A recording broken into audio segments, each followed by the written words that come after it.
So, ayan guys. Gayaan ulit kami mag-inasal. So, ayan. Gabi na. Anong oras na rin. So, ngayon ay para mag-dinner. Nandito na kami ngayon sa inasal. So, ayan. Ito namin kaming order. So, ayan. Ayan na. So, sa kanila chicken inasal. Sa akin ang in-order ko ay yan po inasal. So, ayan. Dito muna tayo nag-analyze kasi diet tayo, jeta muna, bawas-bawas sa kanin. So, ayan, may chicken oil, sabaw, may juice na rin yan, syempre. So, hindi tayo maglalagay ng toyo. So, ayan. So, una is maglalagay tayo ng chicken oil. Yan, number 1 yan. Pampasarap sa ating kinakain. So, ayan. So, hindi ko na na-video yung paglagay ng kalamansi, may toyo, may sili. So, ayan. Muna kain. Yan. So, next is paunti na. Rami-rami na tayo nakain. So, ayan. So, ayan.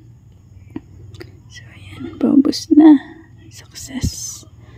So, kapag busog na. Ayan. Naubos na. So, next natin guys, maligpit. Siyempre, kinainan natin. So, ayan. So, ayan. Pare-pares na kaming tapos na. Ayan, busog. Sundays. Ayan. Serve tayo para magbayad.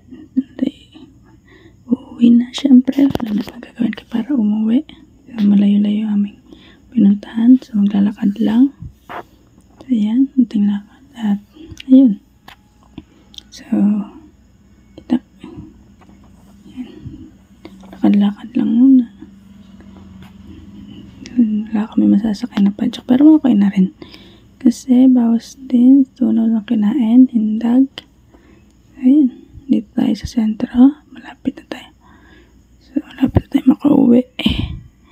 So, yan, inaantok na ako kasi nga busog. So, wait lang natin. So, malapit-lapit na. So, yan, dito na tayo sa ay, medyo malayo pa pala tayo guys. Medyo malaki, ilayo pang lakarin. So, naman madali, kailangan na natin magmadali kasi naantok na ako. Pero so, hindag muna tayo. Ayan. Muna tayo sa sentro. So, masya maaga pa para sa mga bukas na tindahan. So, hindi maganda ang panahon ngayon. So, guys, ingat kayo kung nasan kayo. Ayan. So, medyo madilim na. Kahit ng oras pa lang. So, na is yan. Dito na malapit na tayo. Dapat kami sa boarding house namin, guys.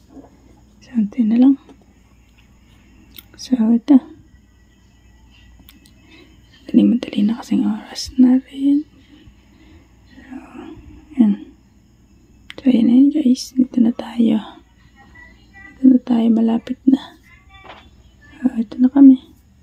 Paakyat na sa boarding house. So, yun lang guys. Ito lamang ang nilalaman ng aking video. Dahil kumain lang kami. Para at dito kami.